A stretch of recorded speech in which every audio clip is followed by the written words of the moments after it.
Picture this. You're 3 months into a new relationship. Everything felt magical at first. He remembered every detail you shared. She made you feel like the most fascinating person in the world.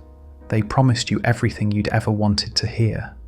But now, you're sitting alone on a Friday night, staring at your phone, wondering why they didn't call, again, replaying conversations, trying to figure out what you did wrong, feeling that familiar knot in your stomach that you felt before in your last relationship and the one before that, and then it hits you.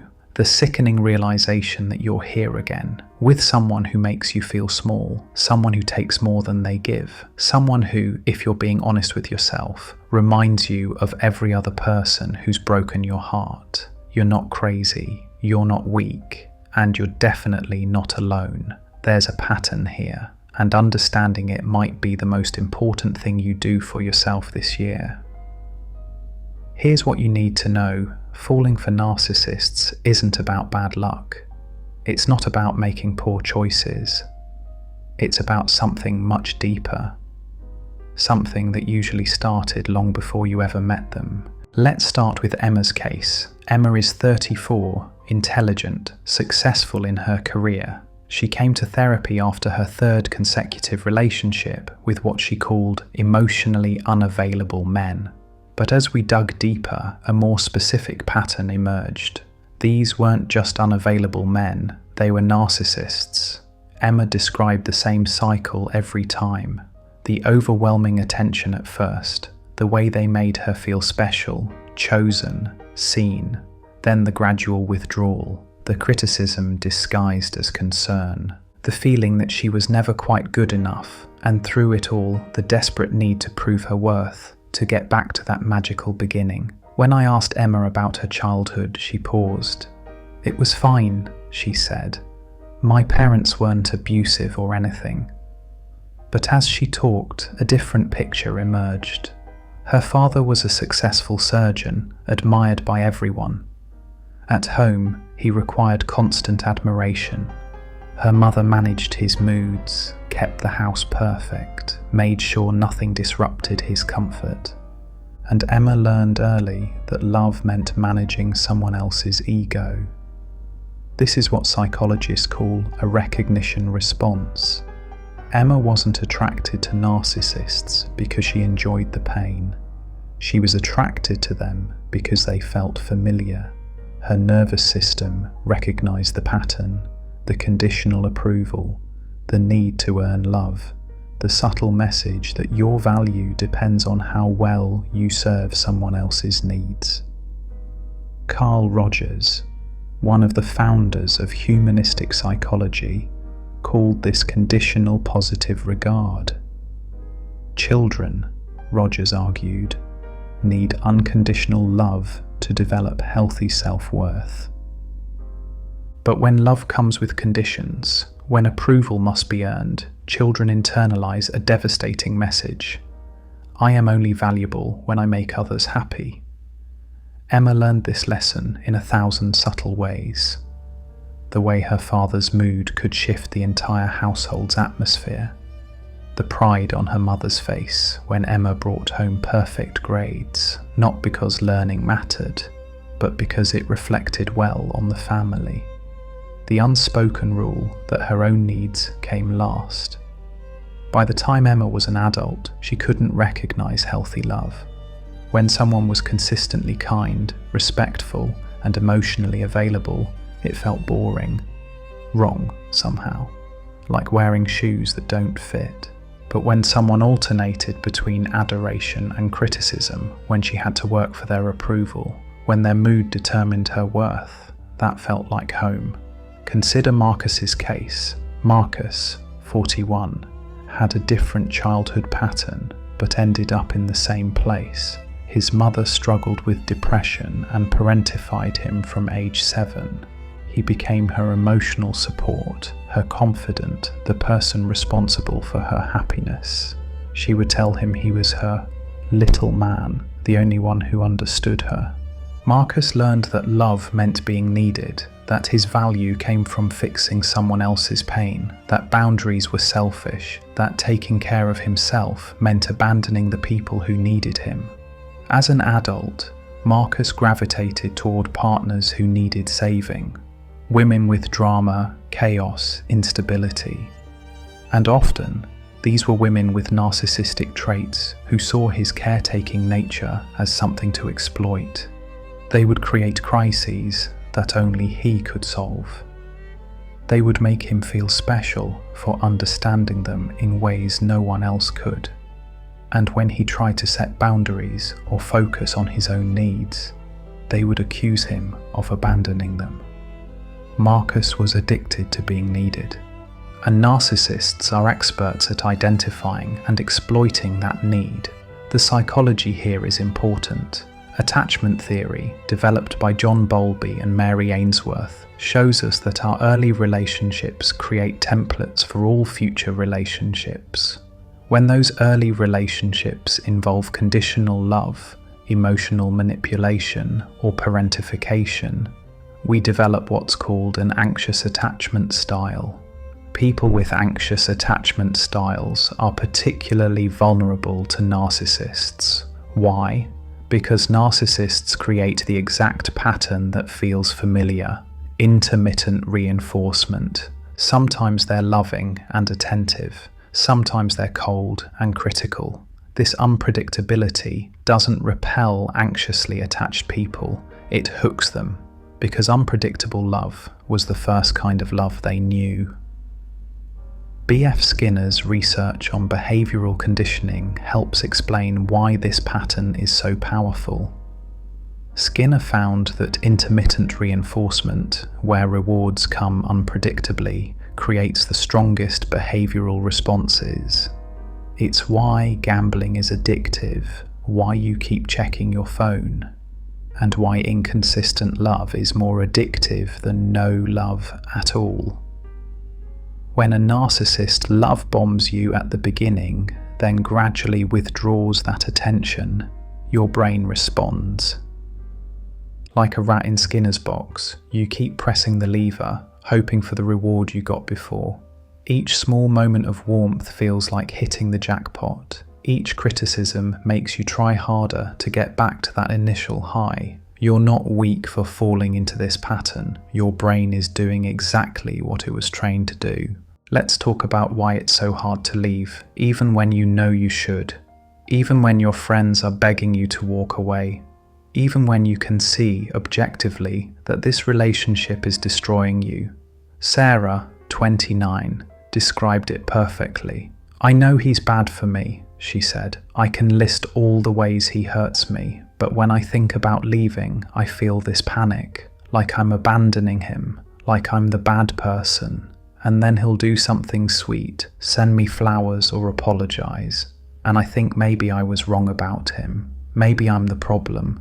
This is trauma bonding, and it's one of the most powerful psychological phenomena in abusive relationships. Trauma bonding occurs when you form an attachment to someone through cycles of abuse and positive reinforcement. Patrick Carnes, who first identified this pattern, found that trauma bonds are actually stronger than normal emotional bonds. They create a psychological dependency that can feel impossible to break. Here's how it works. The narcissist creates intense highs and lows in the relationship. During the high periods, the love bombing phase, your brain floods with dopamine and oxytocin. You feel chosen, special, euphoric. But then comes the devaluation phase, the criticism, the coldness, the emotional withdrawal. Your brain goes into panic mode. The same chemicals that created the high now create anxiety and desperation. And here's the trap. When the narcissist finally shows you affection again, the relief is so intense that it actually strengthens the bond. Each cycle of pain and relief welds you more tightly together. You become addicted, not to the person, but to the emotional cycle itself. Bessel van der Kolk, one of the world's leading trauma researchers, explains that trauma actually changes your brain. The constant stress of an unstable relationship puts your nervous system in a perpetual state of hyperarousal. Your amygdala, the brain's fear center, becomes overactive. Your prefrontal cortex, responsible for rational decision-making, becomes less effective. This is why you can't just leave. It's not a matter of willpower or intelligence. Your brain chemistry has been hijacked. You're literally addicted to this person, even though they're the source of your pain. Consider Rachel's story. Rachel, 36, spent 5 years with a narcissistic partner who alternated between treating her like a queen and treating her like an inconvenience. She described the confusion of never knowing which version she would get. Would he be the charming, attentive man from the first few months, or the cold, critical person who made her feel worthless? The uncertainty was torture, but it was also addictive. Rachel found herself constantly analysing his moods, trying to figure out what she could do to bring back the good version. She became hypervigilant, reading his every expression, monitoring his tone, adjusting her behaviour to avoid triggering his anger. This is what psychologists call walking on eggshells, and it's exhausting.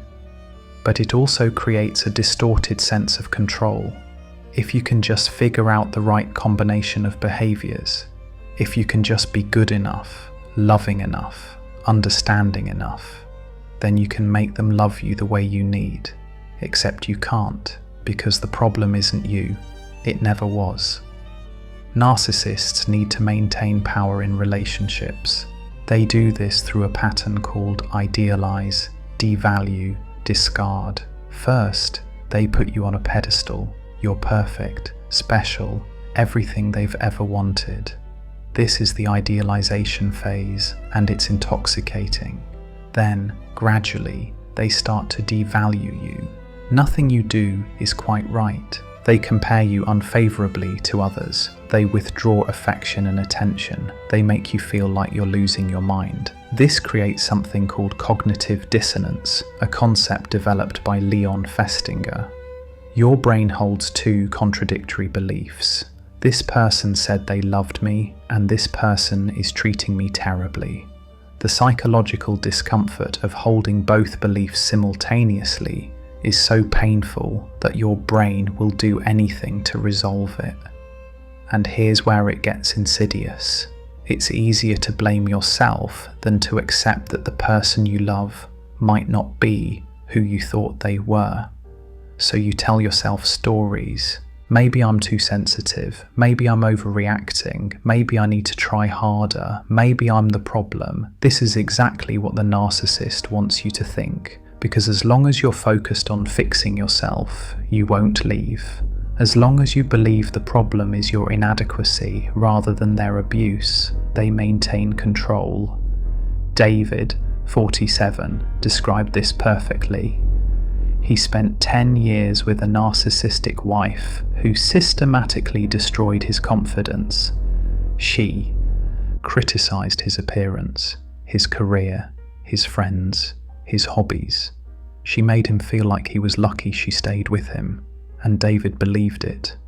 By the time he finally left, he genuinely believed he was the problem, that no one else would want him, that he should be grateful she tolerated him at all. It took 2 years of therapy for David to recognize what had happened, to understand that her treatment of him wasn't a reflection of his worth, that he had been systematically emotionally abused, that the confusion and self-doubt he felt were symptoms of trauma, not character flaws. The trauma bond is powerful because it operates below conscious awareness. Your rational mind knows you should leave, but your emotional brain, the part shaped by childhood patterns and reinforced by intermittent rewards, is convinced that leaving means giving up on love itself. Here's the truth that's hard to hear. Narcissists aren't the real problem, they're the symptom. The real problem is the wound that makes you vulnerable to them in the first place. That wound is usually about self-worth. Specifically, it's about having an external locus of self-worth. Your value isn't something you feel inherently, it's something you need others to confirm for you. And when your sense of worth depends on external validation, you become a perfect target for someone who specializes in withholding it. Lisa, 32, grew up as the scapegoat in her family. While her older sister could do no wrong, Lisa could do no right. She wasn't abused in obvious ways, but she was consistently treated as less important, less interesting, less valuable than her siblings. Her achievements were minimized, her struggles were dismissed. The message was clear: you don't matter as much as everyone else. By adulthood, Lisa had internalized this message completely. She didn't believe she deserved good treatment. When partners treated her poorly, it felt right. When someone was consistently kind to her, she waited for the other shoe to drop. She was convinced that if they really knew her, they would leave. This is what psychologists call a core belief. Core beliefs are the fundamental assumptions we hold about ourselves, others, and the world. They're formed in childhood, and they're incredibly resistant to change. Lisa's core belief was, I am not enough, and this belief made her blind to narcissistic red flags that others would have noticed immediately. When a narcissist told Lisa she was too sensitive, she believed it. When they criticized her appearance, she thought they were being helpful. When they isolated her from friends, she thought it meant they wanted her all to themselves. She interpreted every abusive behavior through the lens of her core belief that she didn't deserve better. The psychology here is crucial. People with healthy self-worth have what's called an internal locus of evaluation. Their sense of value comes from within. They can receive feedback from others without it destroying them. They can recognize when someone is treating them poorly because they have a baseline understanding that they deserve respect. But people with an external locus of evaluation are constantly seeking confirmation of their worth from others. And narcissists are experts at exploiting this. They give you just enough validation to keep you hooked, while withholding enough to keep you desperate for more. James, 52, described the moment he understood this dynamic. He had been in therapy for 6 months, working through his second divorce from a narcissistic partner. His therapist asked him a simple question: if you knew, absolutely knew, that you were valuable and worthy of love, would you still be with her? The question stopped James cold, because the answer was no, of course not. He would have left years ago. But he didn't know he was valuable, not really, not deep down, and that not knowing had shaped every relationship choice he'd ever made. This is the real work, not learning to spot narcissists, though that's useful, not developing better boundaries, though that matters too. The real work is healing the wound that makes you vulnerable in the first place, the wound that says, I am only valuable if someone else says so. Nathaniel Brandon, one of the pioneering researchers on self-esteem, argued that self-worth isn't something you can get from others. It's something you must generate from within.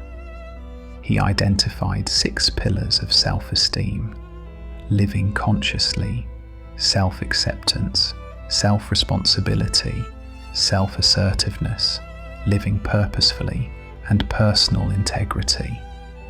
Notice what's not on that list: other people's approval, because healthy self-worth doesn't depend on what others think of you.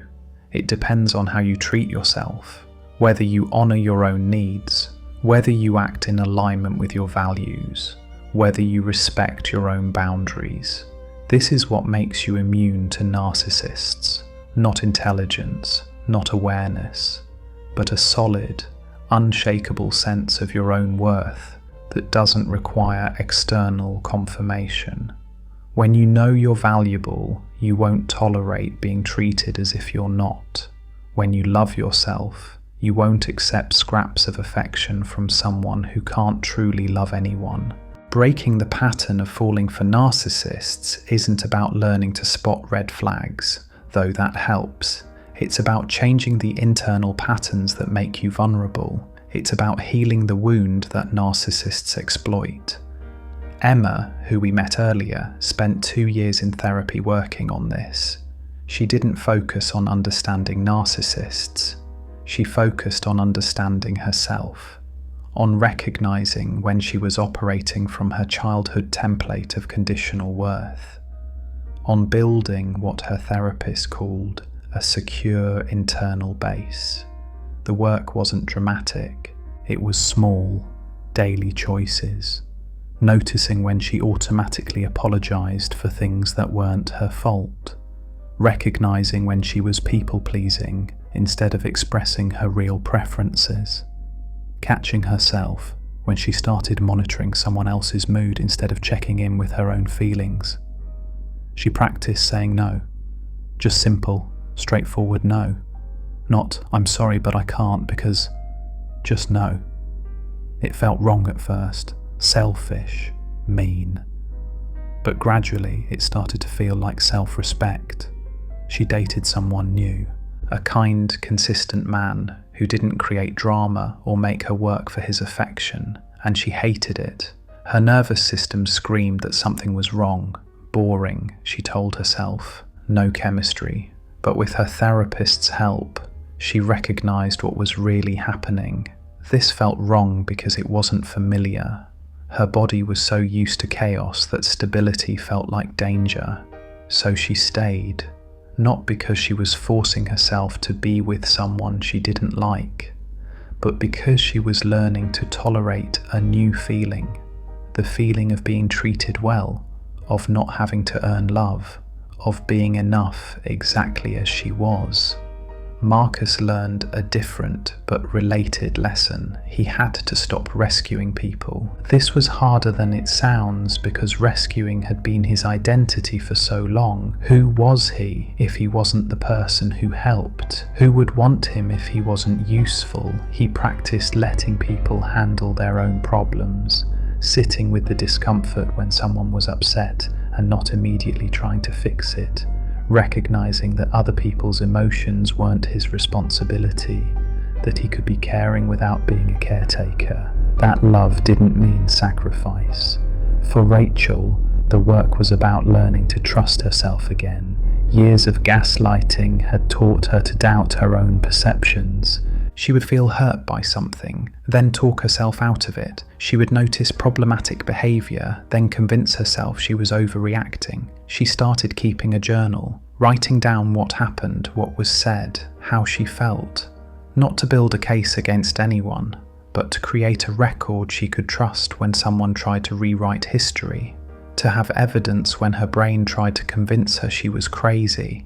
She learned to sit with her anger instead of immediately trying to understand the other person's perspective. Anger, her therapist told her, is information. It tells you when your boundaries have been crossed, when you've been treated unfairly, when someone has hurt you. And you can't set healthy boundaries if you won't listen to your anger.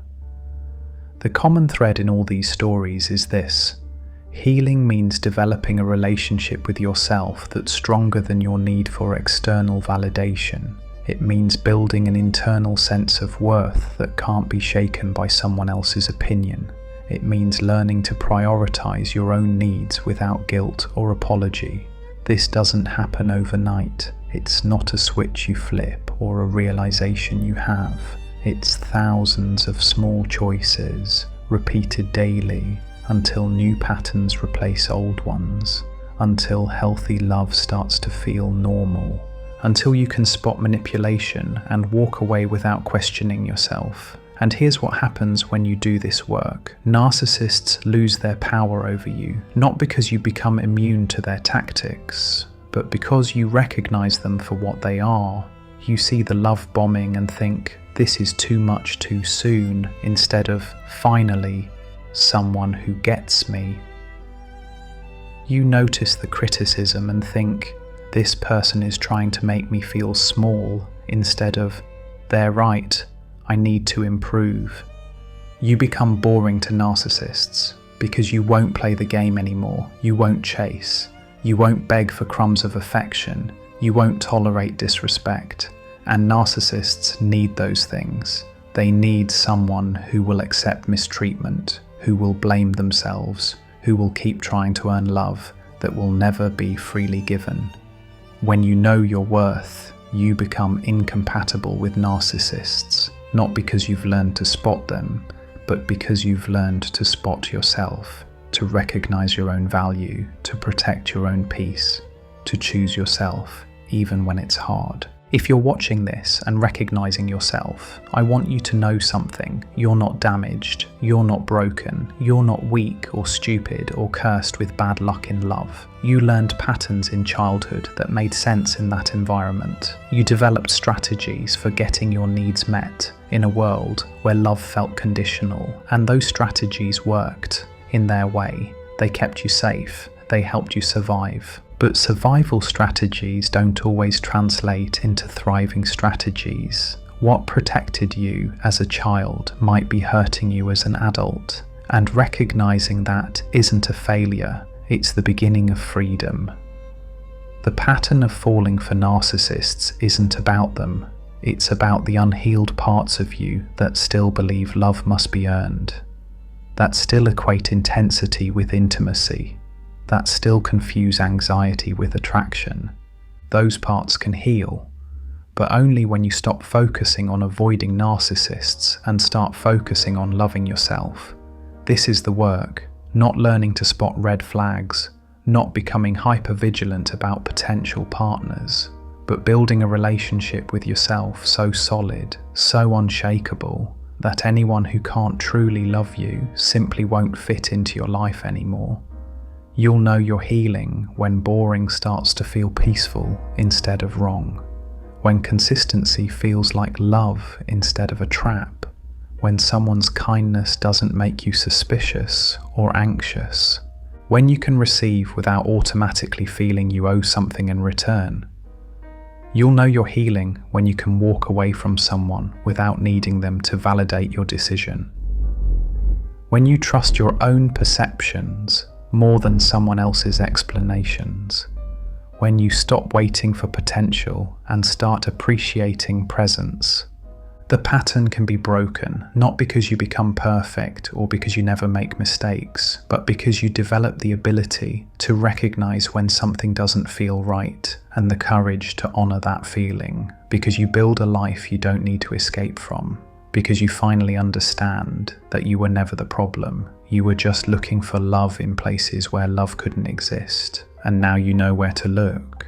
Not out there in someone who makes you feel special, but in here, in the quiet, steady knowledge that you already are.